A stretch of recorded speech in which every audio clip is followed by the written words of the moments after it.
सास बहू का लिव इन रिलेशन। नेहा खुले विचारों वाली लड़की थी। अरे नेहा, क्या दिन में सोती है? ससुराल में ऐसा नहीं चलेगा, वहां तो काम करना पड़ेगा। काम जितना काम होगा कर लूंगी माँ, पर अगर कोई ये कहे कि सारा आराम छोड़कर सिर्फ काम ही करना है तो ना भी ना, मुझे नहीं करनी शादी।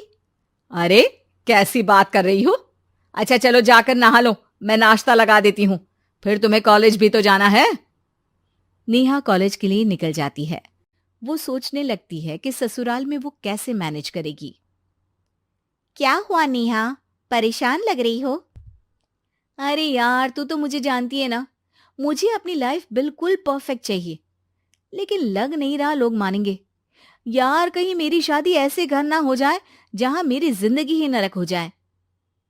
अरे मैंने ना कल एक इंग्लिश फिल्म देखी थी, उसमें भी कुछ ऐसी ही समस्या थी हीरोइन की।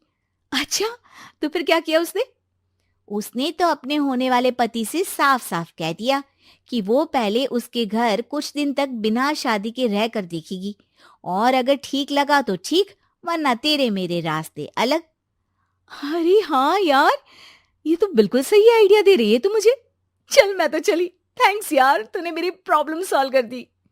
ये बोलकर नेहा खुशी खुशी वहां से निकल जाती है, लेकिन पीछे से उसकी सहेली कहती है, अरे नेहा, नहीं नहीं, कुछ नहीं सुनना मुझे। ये बोलकर वो वहां से चली जाती है। हे भगवान, पूरी बात सुने बिना ही चली गई। अरे वो तो विदेशी फिल्म थी, वहां सब चलता है, लेकिन ये तो भारत है, सभ्यता और संस्कारों वाला देश, जहां शादी से पहले लड़की को ससुराल में नहीं रखा जाता।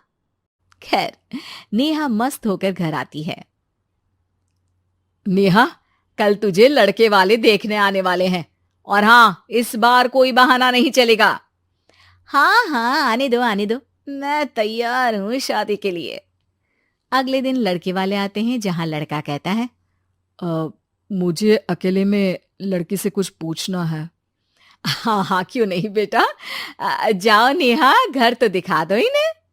नेहा भी खुश हो जाती है कि उसे मौका मिल गया है लड़के से अपनी शर्त रखने का। देखो, मुझे ना शादी से बहुत डर लगता है, पता नहीं कैसी लड़की आए, तालमेल बना पाए कि नहीं मेरे परिवार से। मैंने कई घरों में रोज का क्लेश होते देखा है। तुमने तो मेरे दिल की बात कर दी। मैं भी यही सोच रही थी कि भाई सास तो अच्छी होनी चाहिए, पति सपोर्ट करे ना करे, रहना तो पूरे दिन सास के साथ है। लेकिन मेरे पास ना इसके लिए एक बहुत अच्छा आइडिया है। अच्छा, कैसा आइडिया? क्यों ना शादी के पहले मैं कुछ दिनों तक तुम्हारे घर आकर रह लूं, तुम लोग मुझे समझ लेना, मैं तुम लोगों को समझ लूंगी। ठीक लगा तो शादी, वरना टाटा बाय बाय। क्यों? लड़के को नेहा की बात में दम लगता है। वो घर के सभी लोगों के सामने नेहा की बात रखता है। अरे पागल हो गई है क्या? ये कैसी शर्त है? अरे शादी से पहले मैं क्यों तुझे किसी और के घर भेजूंगी रहने? अरे लड़की के ख्याल तो 20 साल आगे के हैं, इतनी भी खुले विचारों वाली लड़की नहीं चाहिए हमें। अरे माँ, क्या बुरा और गलत बोल रही है ये? रहना तो हम दोनों का है ना, कल को कोई परेशानी आई तो तुम सब तो ये बोलकर निकल जाओगे कि जिंदगी तुम लोगों को ही निभानी है, तुम लोगों को जो करना है करो। तब क्या करूंगा बताओ? सबके समझाने पर वो लोग मान जाते हैं। वाह, मैं 2-3 दिनों में पैकिंग कर लूंगी, तो आकर मुझे ले जाना। और नेहा पहुंच जाती है विशाल के घर। आओ आओ, ये रहा तुम्हारा कमरा। इस घर में तुम एज अ गेस्ट रहो, लेकिन माँ तुम्हें बहू की तरह ही ट्रीट करेंगी, और तुम भी उन्हें सास की तरह ही रखना। बस फिर क्या था, शुरू हो जाता है लिव इन सास बहू का ड्रामा। अरे चाय तो बना दे बहू। जी सासू माँ, अभी लाई। नेहा चाय लेकर आती है कि बस चाय लेकर आई हो, इसके साथ पकोड़े भी ले आती। लेकिन आपने तो बताया ही नहीं कि आपको चाय के साथ पकोड़े भी चाहिए। हाँ हाँ, अब तो पता चल गया ना। रात को खाना खाने के बाद नेहा किचन में खटर पटर कर रही होती है। क्या हो रहा है वहां नेहा?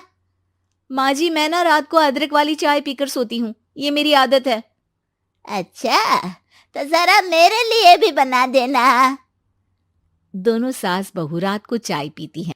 अगले दिन, नेहा, मैं मंदिर जा रही हूँ, मेरी साड़ी निकाल कर बेड पर रख दे। नेहा सास के लिए साड़ी निकाल कर रख देती है। वो देखती है कि उसके आने के बाद से सास ने घर का कोई भी काम करना छोड़ दिया है।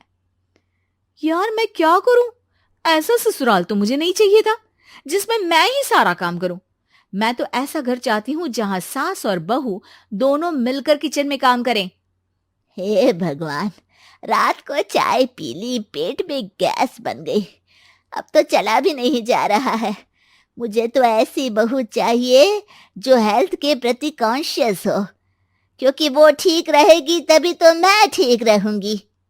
दोनों समझ जाती हैं कि वो लोग एक दूसरे के लिए नहीं बने हैं। अगले दिन, नेहा, जरा चाय तो ले आना। नेहा चाय के साथ चिला भी बनाकर ले आती है। सास खा पीकर सो जाती है। अगली सुबह, तेरी बुआ सास आ रही है, उसे मैंने तेरे बारे में बताया है। तभी वहां गंवार से एक महिला आ जाती है। चलो यहां से निकलो, कुछ नहीं है खाने के लिए, जाओ। ए नेहा, तमीज से बात करो, ये मेरी ननद यानी आशीष की बुआ है। हाय रे दैया, इतनी आकड़ वाली लड़की! अरे यही है ना जो शादी से पहले ही आकर बस गई है यहाँ पर। बस नहीं गई हूं, बसना है या नहीं ये डिसाइड करने आई थी, लेकिन इन लोगों के रिश्तेदार इतने गंवार हैं तो मैं तो ना कर रही इस घर में शादी।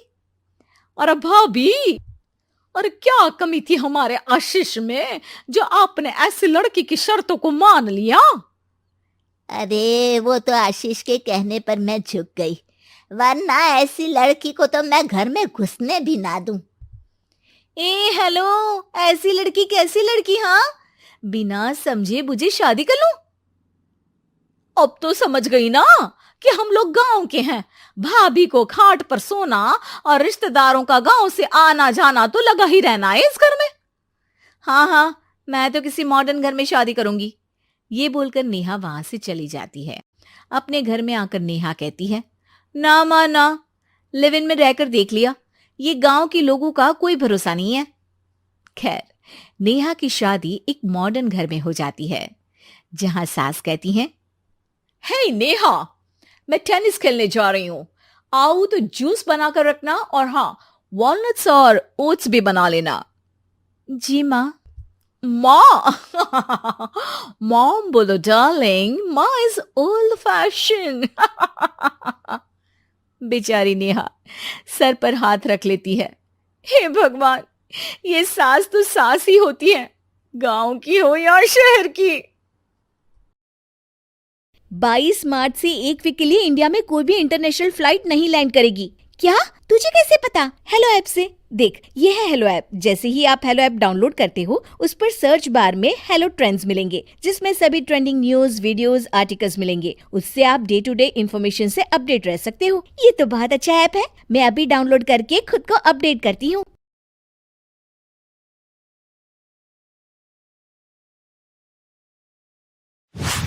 सुगंधा और उसकी सास कांता के बीच एक अजीब सी जंग रहती थी।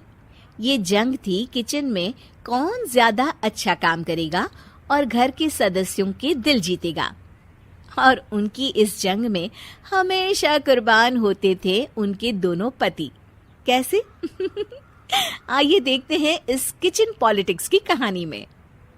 एक दिन किचन में, माँ जी, आज मैं बना रही हूँ मेथी की सब्जी। इस खाने से घर वालों के पेट की सारी समस्या खत्म हो जाएगी। और मैं बना रही हूँ तड़के वाली छाछ, जिसे पीते ही गैस की समस्या कभी नहीं होगी। दोनों अपने अपने खाने को लेकर टेबल पर पहुंच जाती हैं। तभी सुगंधा के ससुर उसकी बनाई सब्जी की तारीफ कर देते हैं। अरे वाह, मेथी की सब्जी भी बनी है, बड़ी ही स्वादिष्ट है, वाह बहू वाह। अरे बहू, लेकिन इसमें इतनी सारी मेथी बर्बाद करने की क्या जरूरत थी? देखिए माँ जी, ये तो वो मेथी है जो आप रात में भिगोकर सुबह उसका पानी पीती हैं, और जो मेथी फेंक देती हैं उसी से मैंने ये सब्जी बनाई है। अरे वाह बहू, तुमने तो बड़ा ही समझदारी का काम किया। बस अब क्या था, कांता जी का तो मानो ये सुनकर खून ही सूख गया। वो फैसला कर लेती है कि किसी भी तरह वो अपने खाने की तारीफ लेकर ही रहेगी और सुगंधा को किचन में उसकी कमियां गिनाएगी। कांता फ्रिज खोलकर देख रही होती है और फिर सुगंधा से कहती है, अरे बहू, ये क्या, पूरा फ्रिज गंदा पड़ा है। तभी वहां सुगंधा का पति आ जाता है। वो सुगंधा को डांट कर कहता है, सुगंधा, तुम्हें कितनी बार कह रखा है कि वायरस फैल रहा है, साफ सफाई का पूरा ख्याल रखना है, लेकिन तुम किचन में इतनी गंदगी रखोगी तो कैसे चलेगा। सुगंधा सास की तरफ देखती है जहां वो मुस्कुरा रही होती है। सुगंधा समझ जाती है कि सास ने उससे बदला लेने के लिए ये सब किया है। दोनों रात के खाने की तैयारी में लग जाती हैं। दोनों ना एक दूसरे की तरफ देखती हैं और ना ही एक दूसरे से बातें करती हैं। रात को खाने की टेबल पर एक एक कर दोनों कई तरह के अलग अलग व्यंजन टेबल पर लगा देती हैं और अपने अपने पति के पास जाकर खड़ी हो जाती हैं। अरे खाइए जी खाइए, मैंने बड़ी मेहनत से बनाया है। प्लेट में वो खाना डालती हैं। सुगंधा भी दोनों की प्लेट में खाना डालते हुए कहती है, बड़ी ही मेहनत लगी है इस खाने को बनाने में। हाँ, दोनों को ना चाहते हुए भी सारा खाना खाना पड़ता है। कहीं दही तो कहीं मलाई तो कहीं मसाला, और इन सब के बाद दोनों बड़ी ही मुश्किल से अपने कमरे में सोने जाते हैं। लेकिन अगली सुबह सुगंधा का पति चिल्ला रहा होता है, हाय रे, हाय मेरा तो पेट खराब हो गया, हाय माँ बहुत दर्द हो रहा है। तो वहीं कांता के कमरे से भी कुछ ऐसी ही आवाज आने लगती है। हे भगवान, इस सास बहू की लड़ाई हमारी जान लेकर रहेगी। जाओ कोई डॉक्टर को बुला कर लाओ। डॉक्टर आते हैं। दोनों को देखकर कांता और सुगंधा से कहती हैं, देखिए, आप दोनों इन्हें खाने में हल्का ही दीजिएगा। हो सके तो रात का खाना जल्दी खाया करे और वॉक किया करे। इतना कहकर डॉक्टर वहां से चले जाते हैं। जिसके बाद एक बार फिर से दोनों बहुएं किचन में जाती हैं और खाना बनाने में लग जाती हैं। रात में खाने के टेबल पर दोनों एक बार फिर से खाना लगाने लगती है। पापा जी, मैंने ये पतली मूंग की दाल की खिचड़ी के साथ ये पापड़ और पुदीने की चटनी भी बनाई है। अरे बहू, अभी अभी बेचारे पेट की बीमारी से गुजरे हैं, इतना भारी खाना तो डॉक्टर ने भी मना किया है ना। देखिए, मैंने आप दोनों के लिए सूप बनाया है। और दोनों उन लोगों की प्लेट में खाना डालने लगती हैं। तभी दोनों एक साथ बोल पड़ते हैं, बस करो, हमें माफ करो, हमें नहीं खाना इस घर में, ना खिचड़ी और ना ही सूप। हम इंसान हैं, एक वक्त में एक ही खाना खा सकते हैं। बस करो, हमें माफ करो, हमें नहीं खाना इस घर में, ना खिचड़ी और ना ही सूप। हम इंसान हैं, एक वक्त में एक ही खाना खा सकते हैं। इतना कहकर वो दोनों वहां से चले जाते हैं। कहानी का अंत। आप लोग उम्मीद कर रहे होंगे कि अंत में सब ठीक हो जाएगा। नहीं जनाब, अगर सास बहू के बीच सब ठीक हो जाए तो आप ये सीरीज देखे ही क्यों? तो मजा लीजिए इस चैनल में सास बहू से जुड़ी कहानियों का, क्योंकि ये ऐसा रिश्ता है जिसकी मिठास उसकी खटास में हमेशा ज्यादा ही रहती है।